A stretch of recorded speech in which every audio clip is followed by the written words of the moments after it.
Thank you again for Natera and Genentech for your support. A few housekeeping items before we begin. We will reserve some time at the end of the program to answer questions. You can ask your questions by clicking the Q&A button at the bottom of the screen. We will get as many questions answered as possible. Throughout the program, we will also conduct polls. Please help guide the conversation by answering the questions. Following this talk, you'll be directed to a short 1-minute survey. We'd really appreciate your participation. And finally, to watch this video later, you will soon find it on bluehq.org, the Alliance's online patient support hub. Now I have the pleasure of introducing today's speaker. Matthew Loscalzo is a licensed clinical social worker. He is the Executive Director of Transformation Office and a Professor Emeritus in the Department of Supportive Care Medicine at the City of Hope, a top-rated NCI-designated comprehensive cancer center. For more than 4 decades, Matthew has been working tirelessly to change the culture of treatment beyond simply curing the disease. Today and previously at Memorial Sloan-Kettering Cancer Center and Johns Hopkins University, Matthew advocates for the physical, mental, emotional, spiritual, and social needs of patients, loved ones, and caregivers. For these few people exemplify the human side of cancer care better than Matthew Loscalzo. Thank you so much for joining us today, Matthew. Thank you for having me, Marianne. It is a total pleasure and an honor to be here with you. We have a long history, and I always want to recognize what you've done for the field also. Thank you. It's a real honor. I also have to recognize Stephen Bouchon.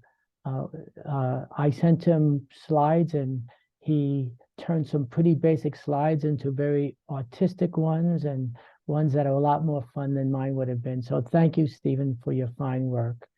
I do want to welcome everyone and say this is going to be a conversation. At this point in my life, I know it's as important to certainly listen and to get the conversations going. And that's why there is the chat and polls that we're going to have. So why don't we start? And Stephen, next slide, please. There you go. I'm going to ask you to think about these things, the things that I think that are really crucial. And that is, in our lives, things happen, things that we have no control over, things that we cannot possibly have anticipated. So I want us to think about illness as an opportunity. Illness is an opportunity, though a dangerous one. No one wants to be ill. Illness takes away part of your life, but in doing so gives you the opportunity to choose the life you will lead. And that's going to be a theme of the conversation that we have today. To choose the life that you will lead, as opposed to living out the one we have simply accumulated over the years. Next slide, please. And when we think about what is it about life that really drives us, it really does come down to some very basics. And if you're thinking about your own life, if you're thinking about your own illness or the illness of a loved one, you know time is on your mind. It's about time we talk about time. And when we talk about time, time is what keeps us honest, when we know that every moment is a gift. And how do we use that time? Well, that's based on something that we need to talk about much more, and that's our values. And to remember that who you were 5 minutes ago is almost irrelevant, because you're becoming yourself each and every day in a new way, and that's a conscious choice. You can decide how to use your values. We're all a work in progress. And when we connect with other people, we want to decide what is the best part of me that I'm proud of, and how do I connect to the best part of them? And we're going to be really going through a few scripts later that will enable you to do that. You also want to think about, at this moment, the next moment, 1 month, 1 year, 1 decade from now, am I going to be proud of what I'm saying and doing now? Can I put on my retrospectoscope and look backwards from the future and say, I'm proud of who that woman is, who that man is, that part of me? And that's a decision. That's a choice. Every day you make that choice. And what makes us human beings most powerful is our relationships. Relationships impact our mental and physical health in obvious ways and not so obvious ways. And we're going to talk about that. Next slide.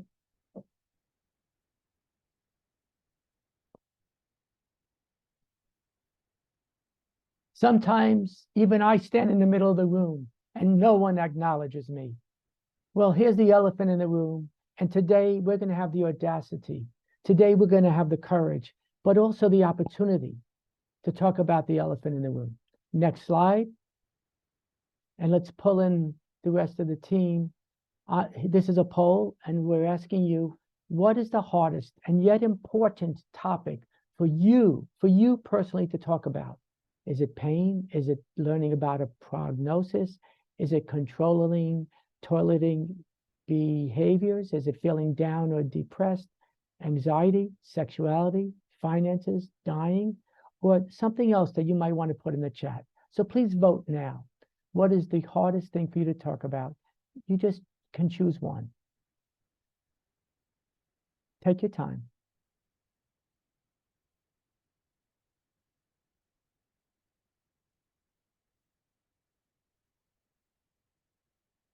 Okay, we'll take about another 20 seconds. And then let's see what we came up with.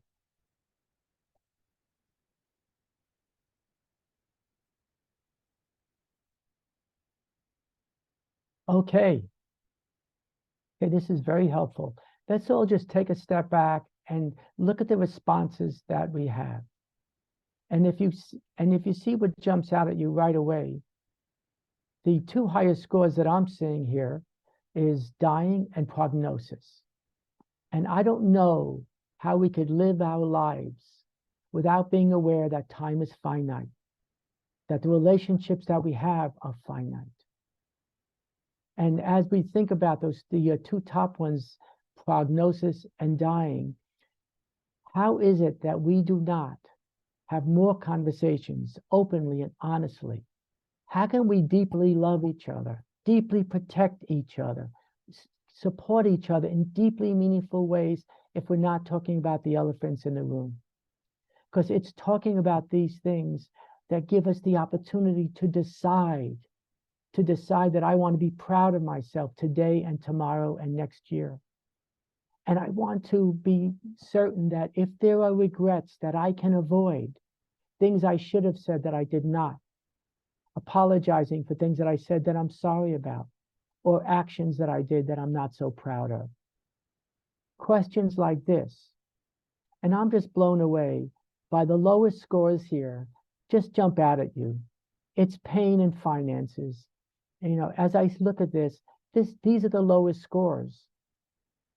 But where are the higher scores? The higher scores have to do with your place in the universe. Not only who am I now, but who am I becoming?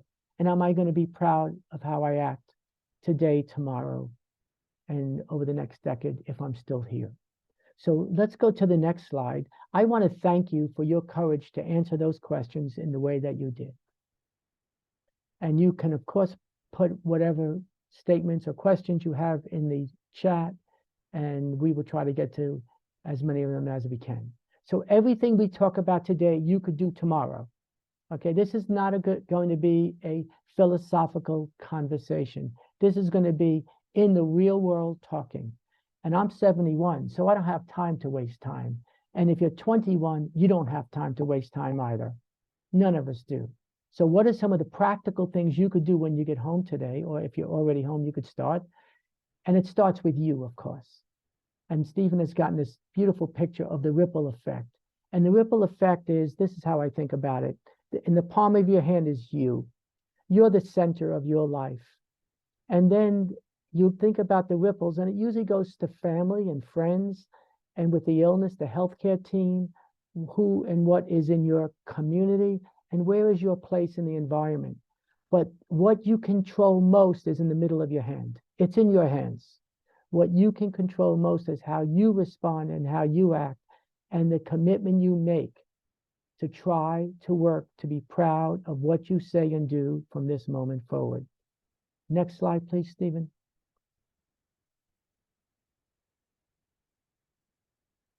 Okay, this is really crucial. If you get online today, it is free.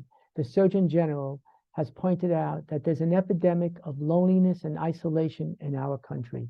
We know for a fact, this is rock hard science, that isolated people, people who are lonely, tend to be less physically healthy, tend to be less mentally healthy.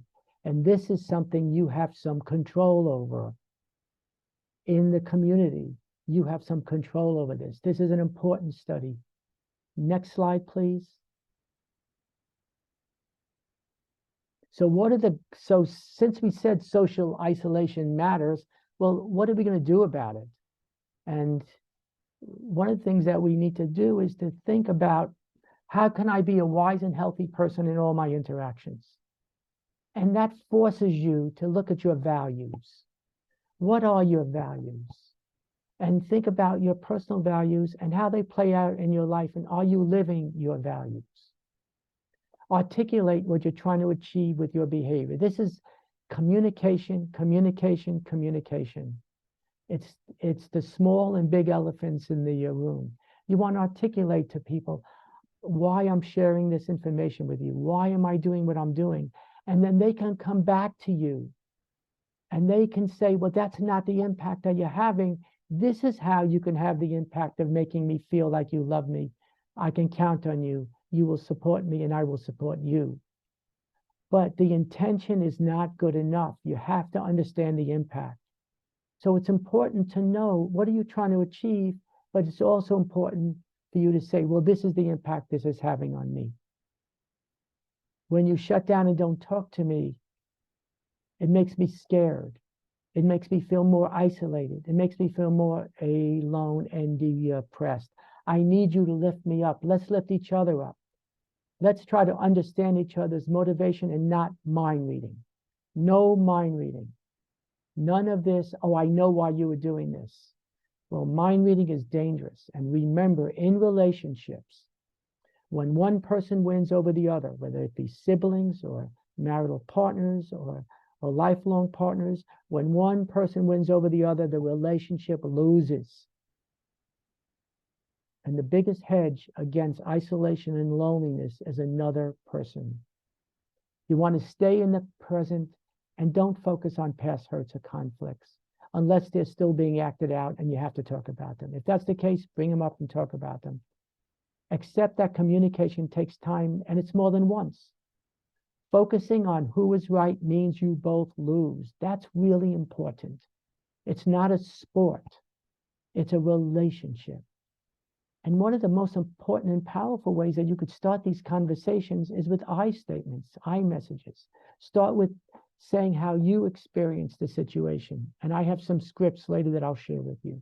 Rather than starting, well, you're doing this and finger pointing, and that's isolation. That's loneliness. So we want to think about how we can communicate with each other in a way that we'll be proud of later. One of the most powerful ways of doing this, and we have a lot of experience doing this, is regularly schedule time to talk about the hard stuff. We just took a poll. There's about 350 people who signed up. We just took a poll and look at the data was overwhelming. The information that mattered most was connections with other human beings, prognosis, how it impacts on my loved ones and me, right? Am I going to die? Well, of course you're going to die. But we're all going to die. But it's how we live that matters. We have so much more control over that. Let's grab that. Let's hold on to that. Let's live that. Let's regularly schedule time to talk about the hard stuff. Because it's in the hard stuff where we grow.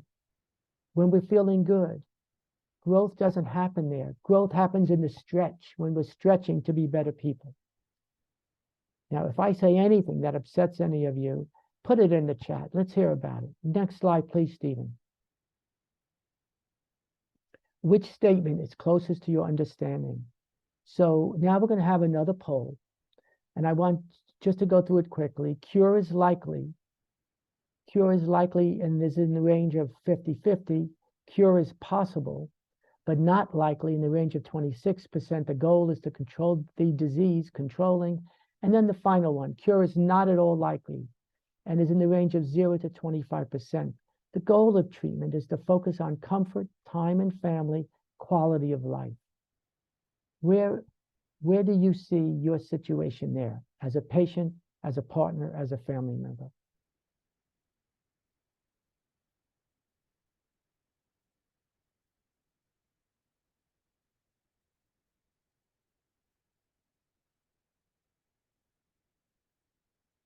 We'll take about another 20 seconds.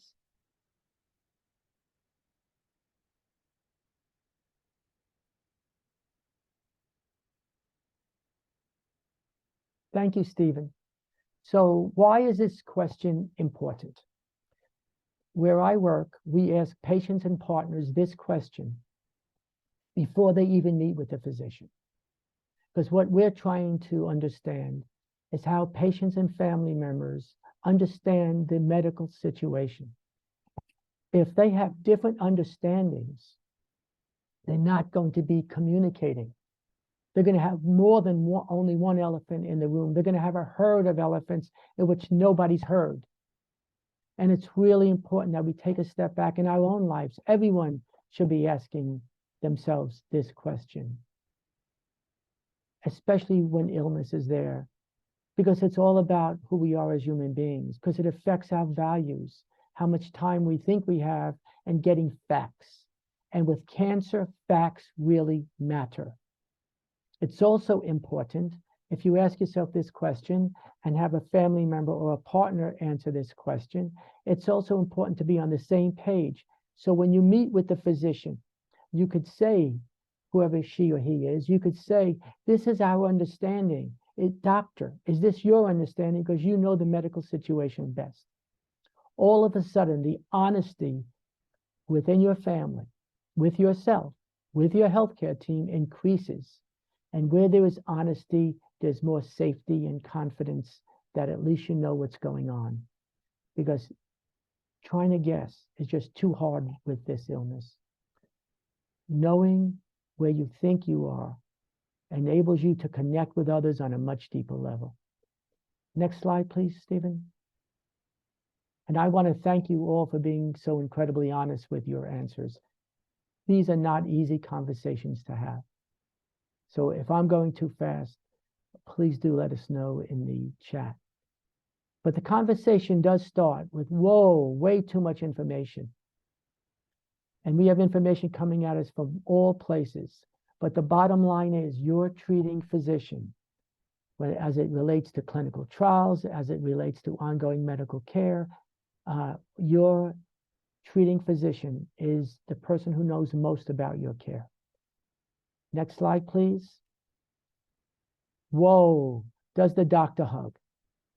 And no matter who you are, hugging means trusting that what information I am getting, I can count on and I can use it to make wise decisions. So let's go to the next slide, Stephen, please. How do you get information from your healthcare team? This really matters. And I don't know any physicians or advanced practice practitioners who say no to most of these. Bring someone with you. It's important that you bring someone with you. If you have a lifelong partner, if you have a sibling who is walking this road with you, if you have a very good friend, let them come with you. Bring someone with you so they could take notes, so they could tell you what they heard.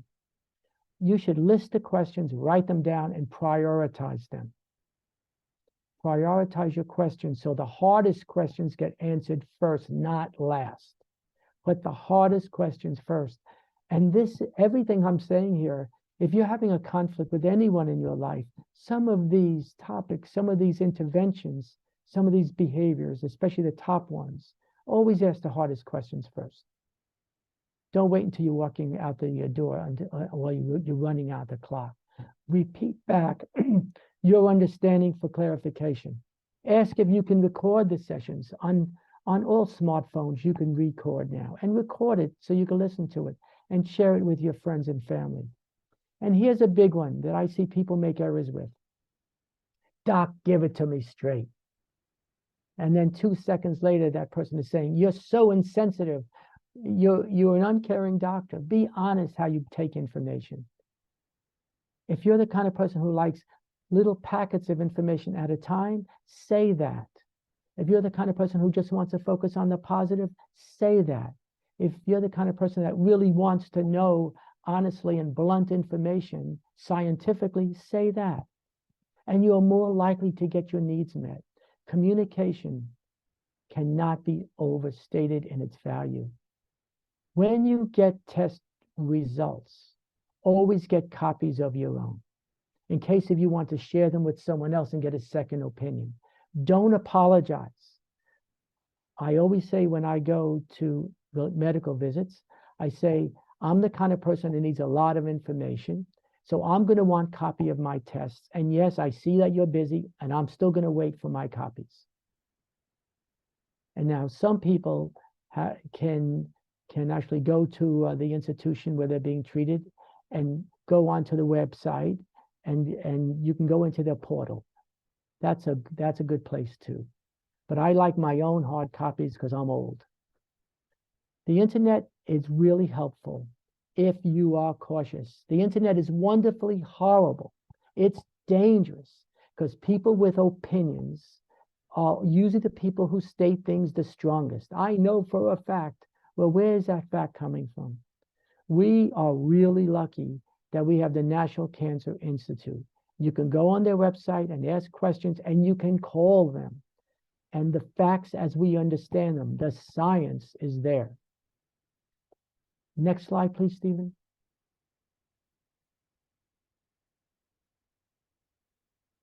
Now, how do you recognize yourself? And this is another poll. You can see my your friend on the slide there. How do you recognize when you're having an emotional response to a threatening situation? This is important because we all think that we know when we're stressed, but often our family and partners know better than we do because we're living it, we're inside of it. How do you recognize? Choose one, please. How do you recognize when you're having an emotional response to a threatening situation? Is it racing thoughts, bodily cues? You lose your breath, your gut gets into a knot. Is it feeling detached? Is it blaming others quickly? That happens a lot. Feeling really scared and you just sense it. The urge just to get out of it and run away, or be angry and attack others and strike out verbally. And the desire to eat unhealthy food, and of course, other. Why don't you take a few moments to pick one of those?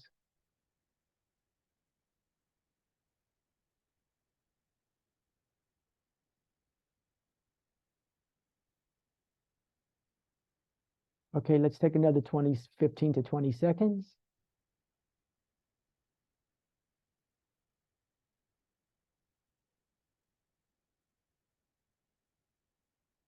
And thank you again, Stephen. Okay, let's look at what the numbers say.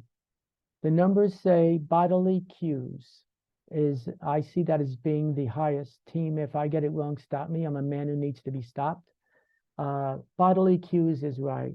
Generally, people will feel a tension in their throats, in their heart, in their gut. They may feel a sense of urgency in terms of urination. The body is a messenger. When the body gives you cues, listen to the body. And that's why, and we'll do some of this in a little bit, that's why it's important to know how to breathe. And I know we are all born knowing how to breathe, but how you learn to breathe as a child is very different than how you're probably breathing now. And we need to go back and almost learn to breathe from like a child, from our lower abdomen and not from our chest. So bodily cues. Your voice getting higher is also one of those that gets there. And so it's important to listen to your body, trust your body. Your body is giving you signals. Listen to it. Your body isn't the only place to make the decisions, but it's the place to tip you off. Hey, I'm feeling really stressed out. Racing thoughts are common because when you're feeling really stressed and really afraid, racing thoughts force you in a healthy way at first to say, where can I go and be protected? Because racing thoughts are often tied to a sense of detachment because you shut down anything that doesn't have to do with survival. How am I going to get through this moment? Because your brain is hearing, your heart is pounding, your breath is changed. It's saying survival. Where do I run? Where do I hide? How do I protect myself? But fortunately, we're thoughtful creatures, and we can tune into this and say, wait a second, there are probably things I can do when I'm feeling this scared. I don't have to just feel like a victim, because nobody likes to feel like a victim. Nobody likes to feel scared. And anger and striking out is very, very common when people feel really threatened and scared. And it sort of makes sense. If you're feeling threatened, really, anger is an adaptive mechanism when it's used to alert you that something's going on, that you have to take action. So as we think about this, know that everything our body and our mind does is trying to be helpful, but we have to learn the language of the body and the mind to make it helpful. I see out of the 53 people who answered, only one is like me, the desire to eat unhealthy food. Give me chocolate anytime. But ultimately, we know that's not healthy. And if you want to know what the science says, if there's something that you're trying to avoid doing, especially eating, get it out of your house. Do not allow it through the door. And if there's something that you're doing again and again that you want to learn how to stop doing, start to write down when it happens and how your body feels. And you'll be amazed how quickly you'll be able to change that behavior, even if it's been going on for 40 or 50 years. Next slide, Stephen, please. Do we have anything in the chat? Have I upset anyone? Matt, a couple people were talking about how they shut down. Some shut down, some have multiple symptoms, not just one. Yes, absolutely. So here's the beauty of this, and this is science. When you have multiple symptoms, just remember, there is most of the interventions in our sciences, it's called transdiagnostic interventions. It means if you learn how to manage one problem, the others go away. If you deal with anxiety, depression probably will get better. If you deal with the depression, anxiety will get better. So you don't have to do them all. Pick the easiest one. Pick the easiest problem and try to cope with that problem. Generally, and again, I'm going to show you a few exercises, just two because of the time, that you could do that won't cost you any money, but that will help you to get grounded quickly. But most people who have one symptom have two or three. So join the club. We're all human beings. We're all trying, when we get flooded, turn around, don't drown. I was out in the desert and I saw this sign and I drove my wife crazy. I pulled off the road and took about 15 pictures, and this is the one that worked best. But ultimately, this is the answer to that fantastic chat really statement about having multiple symptoms. When you realize you're getting flooded, don't keep getting flooded. It's just going to get worse.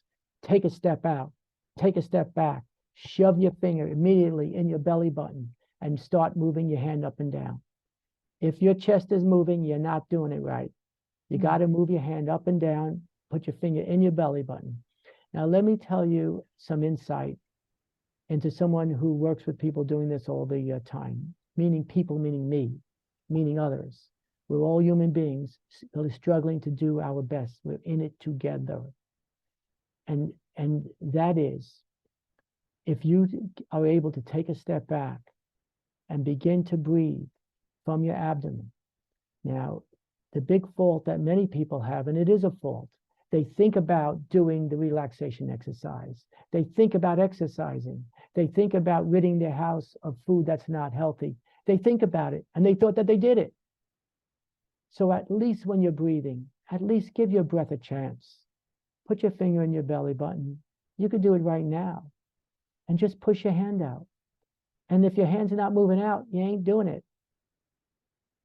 And that's not going to cost you any money, but when you're in traffic, and when you're about to say something to someone who you love deeply that you're not going to be proud of, do this first. You'll be amazed how you short circuit that urge, that unthoughtful urge that can be potentially destructive and unhelpful. So let's go to the next slide. Just interrupt me, Marianne, if I've pushed anyone's buttons. We are a team. I want to hear from you. Please, Lord, enough already. It's really important to feel like you're part of something bigger than yourself. Really, narcissism is a psychiatric diagnosis for a reason, right? We all need to have enough self-love to protect ourselves and to demand respect. But malignant narcissism is a problem for those around you, but mostly for you. So think about, where am I in the universe? What are my values? Who and what do I connect to that I could be proud of? Because you know this. When you have a serious illness, one of the first things you feel is isolation and loneliness, because nobody can truly know what you're experiencing. And you matter. You matter. But we've got to put that into language that others can understand. And even if you're a single person living on your own, you need to reach out into your community, like the Colorectal Cancer Alliance, and find some social connections that lift you both up, because you bring something of value and they bring something of value. Next slide. This is how we should be for each other. We're all in it together. No one's getting out of here alive. We're all trying to live deeply meaningful lives that we could be proud of. And who we were 1 minute ago is irrelevant. Who do we want to be now? And when we talk about the response team, we are talking about reaching within yourself to find the healthiest part of you. That ripple, there's just no, it's not that there's just one part of you. There are many parts of you. You know that. If you're talking to a child who you love, it's very different language, very different speech tone, very different attitude than if you're in the supermarket, really checking out when you're in a rush.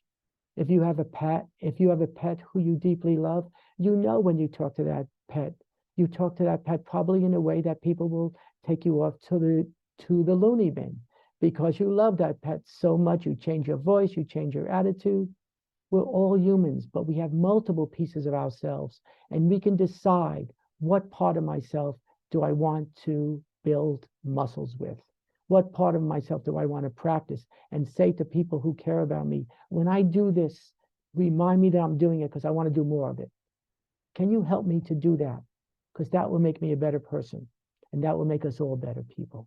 So the response team is outside of you, but it's also inside of you. Next slide, please. Okay, this is a very basic exercise, and it comes right from what we are talking about here, and that is the ABCs. I call them the ABCs because we all know the ABCs, some of us in multiple languages. One is, when there are an arousal of unpleasant emotions, know, just as soon as you feel that, don't drown, turn around, put your finger in your belly button. That's the center of you. Start to breathe slowly. If you're really nervous and if you're breathing fast, it's okay. Give yourself a break, okay? Give yourself a break. Slowly reduce how quickly you're breathing, but take your time. Call apart the smartest part of you. Now, I don't know about you, but I grew up in the 60s and in the 70s, so I have heroes that are probably different than many of you. I may have the same ones. But if you can conjure someone who you're really, really proud of, right? Be that person. What would that person do? What would that person say? Practice being a different person. Practice those values. And depersonalize the situation. If someone has done or said something to you, don't assume that they're trying to hurt you. They may have just had a bad day. And we know what this illness does. It exhausts us. It makes us tired. It creates symptoms that are unpleasant, ones that really disrupt our lives in major ways. We cannot let the cancer win. We've got to band together to support each other in healthy ways. So if you feel that it's from another person, try to get their perspective. What's going on in their own life? Find information from them. And I have a script I'm going to share with you how you can do that in a very practical way that will take like 30 seconds. Find more information. Be curious. Rather than just getting personalized and feeling traumatized, be curious. Hey, listen, the things that you're saying, they're really being hurtful. Where are you coming from? Help me to understand. That changes everything rather than just reacting and then escalation. And then days or weeks from now, you'll look back and you'll say, darn it, I'm not proud of that. So get engaged with improving the situation. I am determined to understand what you're going through now. Even though I feel hurt by what you were saying, I still care about you and I want to know. Does this sound like something you could do? Does it sound practical? Next slide, please. Now, I have a recommendation, and this is a prescription. When you wake up in the morning, you have a decision about how you're going to approach that day. It could be a conscious decision. It could be an unconscious one. It's your choice, but it's going to be made. But you can decide if it's going to be conscious with attention and intention. Do you want to live this incredibly valuable, magical life that's limited for all of us? Are you going to live it with attention and intention and be proud of yourself? The place to always start is the body. The body is the easiest to read. Before you get out of bed, reconnect with your body. See how it feels. Just take some slow breaths with your finger in your belly button. Feel and remember this experience. Feel safe. Feel calm. Feel that you're going to make this day a day that you're going to be proud of. Be realistic and be really curious about how you're going to make this day. And then psychologically, tune into, what are my values? What are your values? Think for a moment now, as we are talking, what are your core values? Are they that your friends and family matter? That you want to be a person that holds to a belief system that has rules, like not stealing and not hurting others and doing for others as you'd like them to do for you? And then think about when you feel anxious, when you feel stressed, that my thoughts and feelings are just thoughts and feelings. I have no control over them. They're going to come and go. You have control over your behavior. But thoughts and feelings come and go. And if you fight them or hold on to them or try to manage them, they just get better. They just get bigger. If the thoughts and feelings are positive and lifting you up, hang in there. But those that are unpleasant, just remember, as easily as they came in, they're going to go out, like wind in the tops of the trees or passing cars on the highway. Even cars that are rude on the highway pass, they're gone. And in a few minutes, you're not going to think about them. Think about the inevitable waves of the ocean and just let them pass through you. Don't hold on to them. But go back to owning your value behaviors, because you're responsible for your behaviors and what you do, and you want to be proud. But most of all, darn it, give yourself some compassion. You're managing a heck of a lot if you're on this call. Remember that you're a work in progress. Give yourself a break. One of the most powerful things we are as human beings is social creatures. And as social creatures, we have to remember of social contagion. If we're around negative people, it's hard to be positive. It's exhausting, right? We want to be around people who lift us up, and we want to lift them up. And that is by doing things that are bigger than ourselves, that's bigger than our own concerns. It's balanced with people in our lives, with organizations in our lives, and that's driven by values. I grow best by getting and giving ongoing compassionate feedback. I'm connected to something bigger than me. I am committed to being there for others. All interactions are a chance to practice my core values. Attention, intention, core values. And the clock is ticking.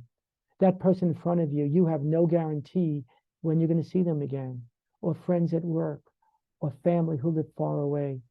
Do today what you value. Live your values today. Do one little thing today, maybe two tomorrow. Next slide, Stephen, please. Matt, Yes. there was a comment that I think is really important to pause on that affects a lot of people. And one is when people tell you you look great, but you're not feeling great. And you have invisible wounds or hurts or disabilities and trying to put it all back together. Can you kind of speak to that a little bit about how one can work through that? Absolutely. Absolutely. Yeah.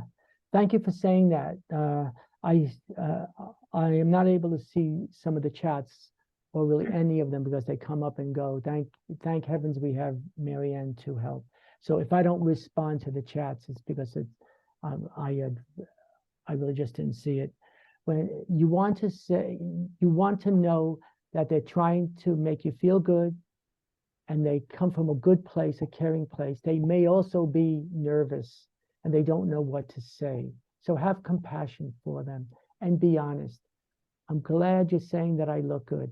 To be honest with you, I feel dreadful. And if I made you feel bad, please let me know. We don't have to talk about it. But if you really want to know how I feel, I don't really feel great. And that person will then give you cues of, is there something I can do to help? Yeah. Thank you for letting me know that. I couldn't know that because you look good. And many people do look good and they feel dreadful. And the other layer, if it's someone who you hardly ever see and you have no reaction to, you may want to just say, thank you for saying that and end it because it's not worth the investment. You have no investment with this person. But if it's friends and family, you really need to let them know. Or you may even start it with, you know what? People tell me I look really good, but I just need to let you know I don't feel well. I never feel well. I wake up feeling tired. I spend my life thinking about where is the nearest bathroom. This is a hard way to go, and I'm having a hard time. Thank you, Matt. If what I say isn't helpful, let me know. I did see one chat zip by me about breathing from my belly button makes me feel more nervous. Don't do it. Don't do it. If it's not working, let it go. But I saw one other right behind it about lowering the hands below. I actually use this method all the time. I breathe into my pelvis actually, as low as I can go, and that helps me more. So experiment. Ask other people what they do. Have some fun with this. I mean, we cannot allow life to be heavy all the time. We need to have mental and spiritual breaks. So on this slide is a little bit heavy duty. So when you have a conflict with a person, it's really sometimes hard, or almost always hard, to get to the root of things. Because if there's a conflict, it tends to escalate if you don't use the right language. So I created this way of thinking called connect, correct, or align, commit. Think about all the conversations you've had with people where a week later you say, we just talked about this last week. And we agreed that you would do X, Y, and Z. And that other person says, we never agreed. You were just blowing off steam and I was just trying to get through the minute, right? So it's really important. It's really important to think about connecting with a person, enable them to feel deeply heard and understood. I could see you're really upset with me because I left those dishes in the sink. I could see you're really concerned about the amount of medication I'm taking. I could see that I disappointed you. I'm sorry. To make the connection before the correction, which means I'm here for you. I'm not going anywhere. You can count on me. One of the most powerful statements anyone can make is to a brother, a sister, a partner is, no matter what happens, I am here. There's nothing you can do that is going to make me not want to be here for you and to help you. That's a very powerful statement, especially when you have a serious illness. So you want to make the connection first. Enable the person to feel deeply heard and understood. For many people, that changes everything. And then you want to say what would be helpful. Have the courage and compassion to address the issue. And that is when you isolate and alienate, when people are trying to call your depression just seems to be getting worse. I really wonder if there's something we can do together. Can we make a commitment? I will personally point out to you when you seem to be pulling in. Can I ask you to commit to try to come out of your shell when you go to that dark place? Can you make a commitment to do that? If you connect and correct, but don't have a commitment, you have nothing. You have the beginning of something, but to have the whole package, you need the commitment. Next slide. And I know that we don't have much time left, I'm sorry. But what keeps us healthy, really healthy, is good genes and healthy social contexts. The really top one is much harder, but all of the rest of these we can do, most of us. We can do. Emotional regulation matters. Being physically active as much as you can matters. Tobacco, street drugs, and alcohol is never okay. That data is old about alcohol. Alcohol is not okay. Healthy physical environments and access to competent medical mental health professionals. Next slide.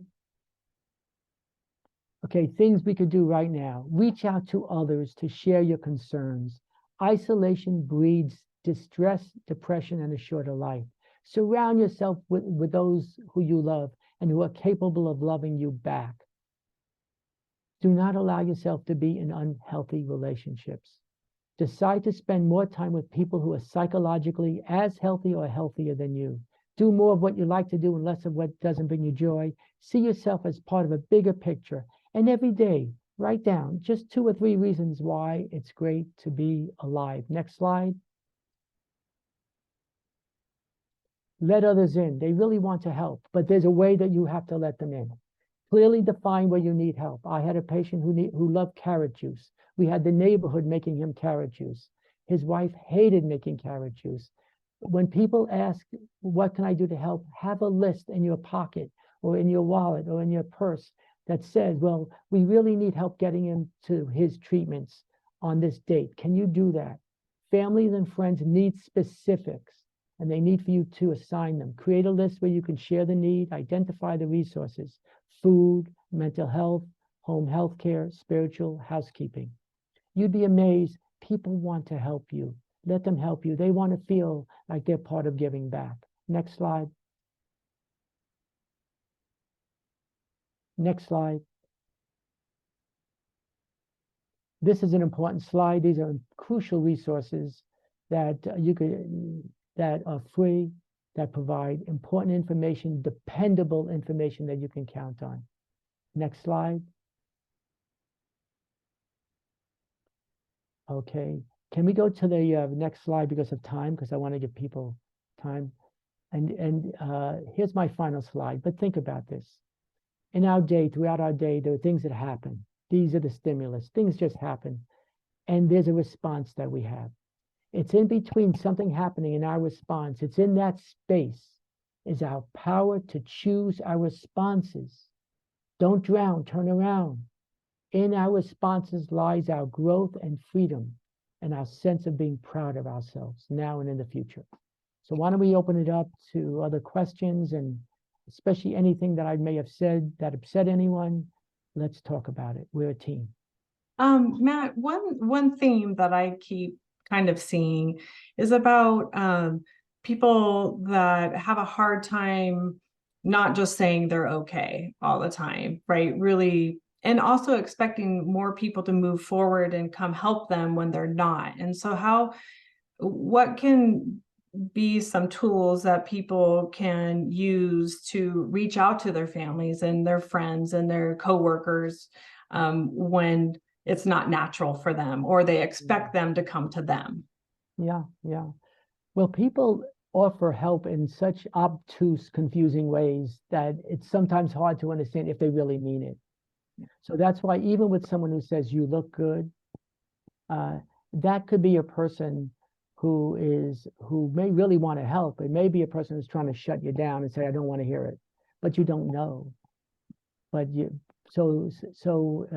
want to sort of think about, is this a person in my life who I think can be helpful, or is this just like the wind in the top of the trees? And think about, and I ask people, write down the 10 closest people in your life. And it's amazing, they often don't write down family. They may write down friends, they may write down a teacher, they may write down other people. And so these are the people who are the most important people in your life.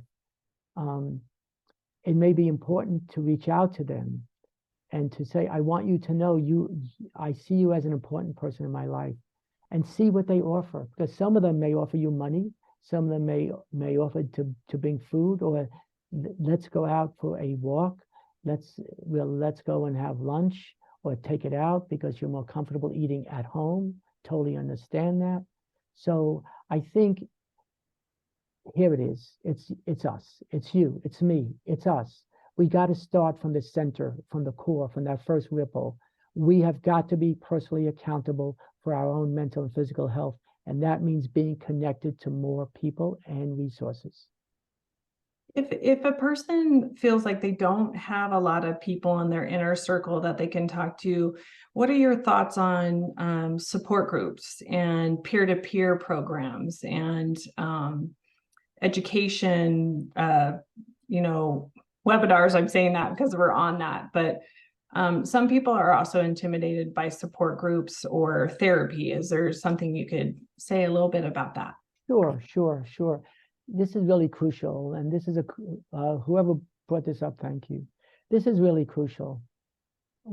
Many people have their children living 1,000 miles away in their own lives, and the societal structures are constantly changing.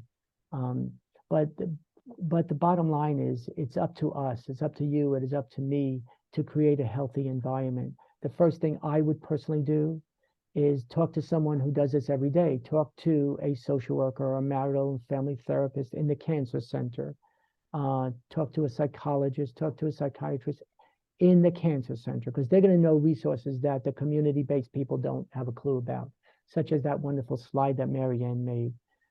So the first thing you want to do is talk to the people who live it, talk to other patients and family members, but reach out to the institution, because they do this every day. Don't start from scratch, build on what they know. And they really do want to help. So I would start with the institution, probably for what you just said, for a social worker to tell you about the resources that are there. Many of them are online now, so you don't even have to go anywhere. And many of them are without cost. And so you don't want to have to recreate the wheel. The other thing is, just going to the internet alone is not okay.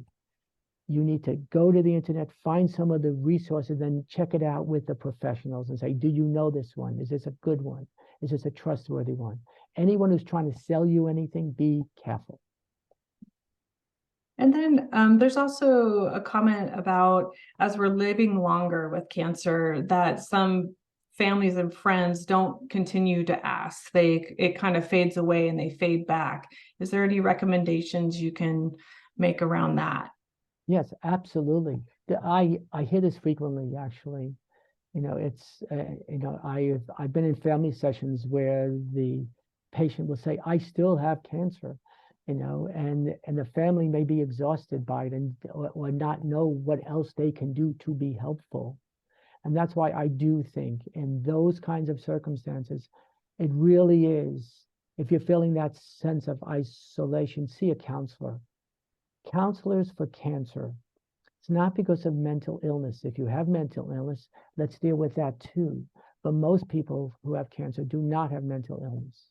Okay, they are struggling with difficult situations, and they need to connect with others who have similar experiences or have learned from people's experiences. And generally that's some sort of a counselor, and in the hospitals, they have chaplains, they have social workers, psychologists often, and people who live this. So why start from scratch? Build on what they already know. It will save you so much time. It will also save you money as well. So really do think about, how do I maximize the brilliance and the intuition and the wisdom of people who have gone through this many times. And other cancer patients also, you could speak with them or their family members. Just checking for a little bit or a couple more. Does anyone have any more questions that isn't in the chat right now? And did I miss any that someone might have wrote that I'm kind of scrolling through? Just give another minute to see if there's another question.